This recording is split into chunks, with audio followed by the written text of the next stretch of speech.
받으시는 분들 이 기간 동안 어떤 걸 취업 준비를 하면 좋을 것 같으세요?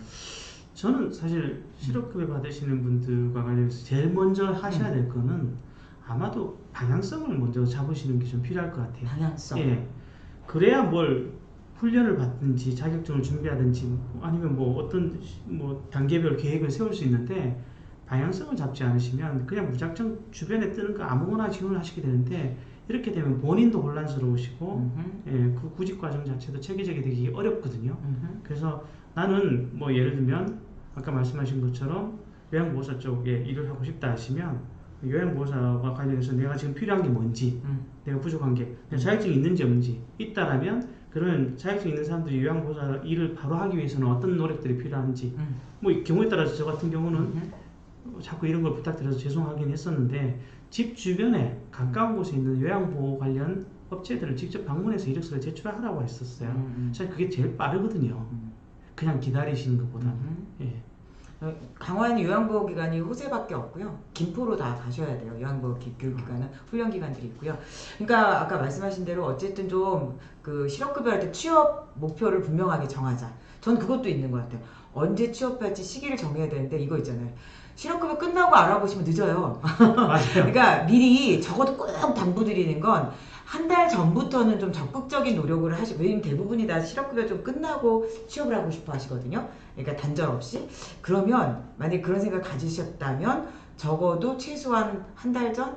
아니면 2달 전부터는, 왜냐면 그런다고 채용이 되는 게 아니거든요. 그래서 그 전에 시기적인 노력을 좀 하시고 그때부터 적극적으로 좀 알아보셔야 되는 거. 그렇죠. 뭐 하루에 1개 이상은 뭐 일단 이력서 넣어보기, 뭐 아니면은 일주일에 한 번 정도는 채용 행사 가보기, 뭐 이런 식으로 좀 적극적인 활동을 해 보셔야 된다. 이런 거 꼭 잊지 마시면 좋겠어요. 맞습니다. 네. 그 실업급여를 다 받으시는 게 사실 유리하지 않은 분도 정말 많으세요. 아, 그래요? 경력이 좀 좋으신 분이라면 실업급여를 다 받으시면 사실은 그만큼 급여 협상력이 떨어진다고 보시면 돼요. 경력이 좀 좋으신 분들이라면. 네. 그리고 단순 업무를 하시는 분들이라도 실업급여를 다 받으시면 그만큼 공백이 생기기 때문에 새로 일자리를 구하시는 데 좀 어려움이 있을 수 있어서 사실 저는 제일 추천드린 건 조기 재취업수당을 받으실 수 있도록 활동하시라는 얘기를 많이 드립니다. 이 조기 재취업수당이 예전에 비해서 되게 좀 메리트가 없어졌어요. 많이 줘야 되는데. 그러니까 근데 말씀하신 대로 이거는 있는 것 같아요. 기업에서 실업급여 받으신다 그러면 안 좋아하세요. 왠지 아세요? 글쎄요. 왜 그럴까요? 그 구직활동 하려고 오신 분이라고 생각할 수 있어요. 그러니까 이제 뭔가 구직활동을 해야 되는 걸 아니까 그냥 네. 의지 없이 낸다. 정말 그게 있더라고요. 그래서 여러분들이 만약에 진짜 실업급여를 받으시는데 꼭 반드시 중간에 취업을 하시겠다라고 하면 아주 적극적 의지를 보여주셔야 돼요. 약간 선입견이 있어요. 이거 오시는 분들은 아마 고용센터 이런 데서 그냥 실업급여 도장 받으러 오는 거야, 이런 좀 선입견이 있으니까 그거 잊지 마셔야 될 것 같아요. 실제로 그런 분들이 많아서 저도 인사 담당자한테 들은 적이 있어요. 굳이 뭐 실업급여를 받고 있다는 얘기 정도는 안 하셔도 되실 것 같아요. 네, 좋습니다. 그래서 어쨌든 뭐 실업급여 받는다 뭐 이상한 건 없지만 실업급여를 받는 것들을 너무 이렇게 할 경우는 좀 그럴 수 있는 거고 불필요한 오해를 할 수 있으니까 참고를 좀 해주시면 될 것 같고요. 실제로 또 진짜 그런 분들이 너무 많아요. 그러니까 그래서 사실 워크넷에 구인 들어오는 것 중에 저희도 사람 채용할 때 보면 그냥 실업급여 때문에 신청하나, 이게 왜 그러냐면 너무 이력서나 입사지원서 특히 온라인으로 받을 때 성의 없는 게 너무 많았거든요. 그렇죠. 뭐 사진이 없다든가 뭐 정말 기본적인 소식이 안 됐다든가 그런 분들 중에 이제 실업급여 받은 분들이 있다 보니까 그런 오해를 할 수도 있으니까 참고로 꼭 좀 알아두시면 좋을 것 같아요. 네, 그래서 그러니까 그런 게 아닌데도 그렇게 오해를 할 수 있다. 왜냐면 입장이 있잖아요. 기업은 기업대로 가지고 있는 입장이 있어서 어쨌든 저희가 이제 혹시 또 궁금하신 질문들을 좀 더, 아까 이제 양아미님은 부인을 원할 때 일자리를 결연해서, 저희가 일자리 지원센터에서 지금 그런 일을 하고 있어요. 그래서 저희가 이런 서비스에서 같이 동행 면접도 해요. 왜냐면 사실 이렇게 저는 그런 것 같아요. 저도 이제 구직활동 많이 해봤거든요. 면접도 많이 보고. 근데 참 어렵더라고요. 뭐냐면 기업에서 어떤 걸 연결을 해서 내가 전화해서 거기 나이가 얼마냐 이렇게 물어보고 이럴 때 안 돼요 이런 거 끊는 전화 받기가 되게 좀 그런데, 어쨌든 우리가 그 중간에서 좀 그런 걸 완충시켜주고 또 면접 가서 본인이 면접을 잘하는지 못하는지 모르는 경우도 되게 많으시더라고요. 그래서 제가 예전에 면접 볼 때 깜짝 놀라는 분도 있어요. 전혀 뭐 본인이 기업 대표 같아요. 아, 그 네. 기업 대표를 면접 보고 계시더라고요. 그래서 이렇게 동행 면접 서비스도 있어요. 같이 면접도 가드릴 수 있거든요. 그래서 뭐 도대체 갈 데가 없는데 어디 가겠냐. 그렇지만 계속 또 일자리는 전 돌고 돈다고 봐요. 언젠간 또 나올 수 있는 일자리가 있으니까. 여기 보면 김원철님은 실업당하면 멘붕 2년 갑니다. 맞아요. 예, 이게 사실 실업의 경험 있으시죠?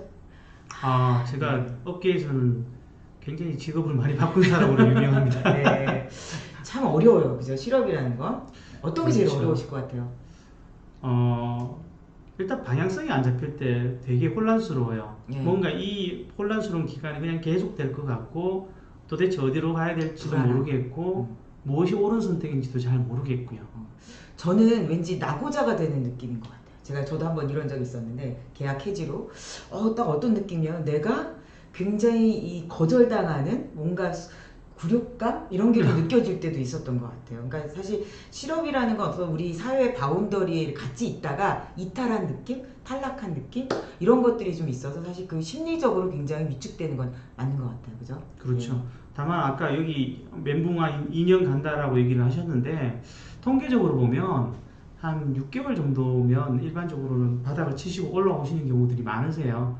그래서 퇴직하고 한 3개월 정도 지나서 내가 자꾸 다운이 된다고 하시면 이거는 내가 특별해서 내가 못나서 뭐 혹은 내가 지금 상황이 너무 안 좋아서 이런 게 아니라 누구나 대부분의 사람이 겪는 과정이라고 생각하시고요. 6개월이면 또 회복이 되니까 그런 부분에 또 너무 빠져들지 않으시면 좋겠습니다.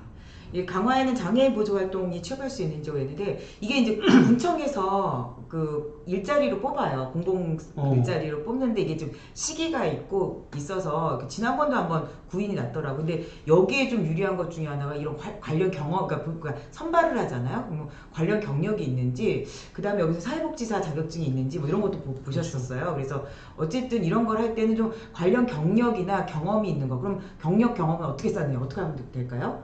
경험을 했을 때 저는 항상 얘기하는 게 자원봉사라도 그렇죠. 하시면 돼요. 그러니까 자원봉사는 여러 가지 의미를 가질 수 있어요. 뭐 내가 이런 것 때문에 괜히 자원봉사에서 이용하는 거 아니냐. 어쨌든 공헌을 하는 거고 본인이 이런 활동을 해서 내가 잘하는지도 보셔야 되잖아요. 그러니까 그렇게 어떻게 보면 자원봉사센터가 워낙 많으니까 지역에 강화는 좀 이제 한계는 있어요. 지역적으로 이렇게 일자리가 많지도 않고 이렇게 장애인 활동 보조원 이런 것들 좀 루트가 약하긴 하지만 저는 이제 그런 식으로 좀 자원봉사센터 활용해서 경력도 쌓아서 경험을 가지시면 되는데 공고가 나더라도 그냥 무조건 다 시켜주지는 않거든요. 그러니까 그런 거 좀 미리 준비하시면 좋을 것 같아요. 만약 생각이 있으시면. 저는 굉장히 좋은 의견 같으세요. 네. 실제로 자원봉사 활동을 구직 방법의 일환으로 쓰시는 분들도 있어요. 그게 옳다라고 말씀 못 드리겠으나 그것이 구직 활동에 있어서 상당히 의미를 갖는다고 이해를 해주시면 좋을 것 같습니다. 네. 정태희님은 지금 일을 할 수 있다는 많은 구직 활동하자 노가다 경력도 요구하거든요. 무슨 뜻일까요? 노가다군요? 노가다도 그러니까 경력을 요구하거든요. 현장 일용직도 경력을 요구하는 경우가 많다라는 거죠. 사실은 정상적으로 돌아가지 않아서 그렇습니다. 정상적으로 돌아가면 뭐 신규 인원도 필요할 텐데 지금 멀쩡히 일을 하시던 분들 다 놀고 있는 경우가 많기 때문에 우선 그분들을 우선 쓰게 되겠죠. 사업적인 소수기 때문에. 근데 그럴 수는 있을 것 같아요. 정태희님 같은 경우 어떤 일을 전에 하셨을지 모르겠지만 아무래도 노가다는 육체노동이기 때문에 그러니까 그런 건 있어요. 기업에서도 아니 전혀 공장 일을 안 했고 했던 분들이 나이도 나이지만 육체노동을 안 하는 건 아무나 할 수가 없거든요. 갑자기. 그래서 꾸준하게 어떻든 몸 쓰는 일을 했던 분들은 노가다를 해도 이렇게 문제가 안 되는데 전혀 그런 일을 안 했을 경우는 좀 우려를 하시는 부분은 있는 거니까 꼭 참조를 하시면 좋을 것 같고요. 그 다음에 여기 질문도 있어요. 소방안전 1급을 갖고 있는데 어디서 일할지 몰라요? 그랬어요. 이거는 저도 뭐라고 말씀 못 드리는데 저 같으면 소방안전협회부터 두드려 보겠습니다. 협회. 보통 일자리들인 그 자격증 협회 쪽으로 몰리고 그쪽에 들어가면 보통 그 관련 채용 구인 구직 공고 올라와 있는 경우가 많습니다. 그런 것들을 우선 활용해 보시는 게 순서가 아닐까 싶습니다. 네, 그리고 아파트 관리나 관리사무소 이런 데서도 많이 요구는 하는데 요즘 이런 데가 사실은 거의 많이 찼어요. 시설 관리나 이런 쪽이 생각보다 지금 요즘 경비직도 사실 채용이 워낙 어려워요. 그죠? 급여가 워낙 올라가서. 네네네. 끝으로 우리 여기 선생님들께 해주고 싶은. 네네. 유명인 이름 얘기하는 거 별로 안 좋아하는데 자동차 헬리포드가 했던 말 중에 이런 말이 있답니다. 당신이 할 수 있다고 믿든 할 할 수 없다고 믿든 무조건 당신이 옳다라는 거죠. 네. 그거를 누군가는 좀 어려운 말로 자기 충족적 예언이라고도 표현을 하는데요. 사실은 일을 하다 보면 취업 지원 현장에서 일을 하시다 보면 딱 본인이 믿는 만큼만 가시는 경우를 워낙 많이 보게 됩니다. 그래서 좀 어렵더라도 본인이 먼저 포기하시는 일은 없었으면 좋겠습니다.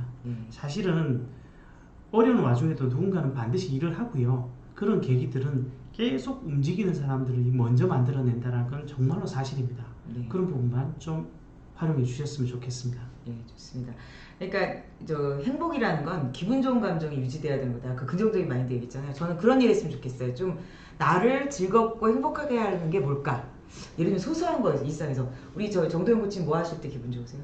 저는 산책하는 거 되게 산책하기 기분 좋고요. 뭐 예를 들어서 산에 요즘 많이 가시더라고요. 예, 뭐 강화에 있으니까 사실 아주 익숙하겠지만 뭐 산에 올라가기 또 뭐 자전거 타기 이렇게 나한테 좀 힘과 용기, 힘과 활력을 줄 수 있는 그런 일상의 소소한 것들을 한번 실천해 보시는 것도 굉장히 중요할 것 같아요. 그래서 나한테 기분 좋은 일 그런 것도 한번 해보시는 거 이건 어떨까 싶어요. 네.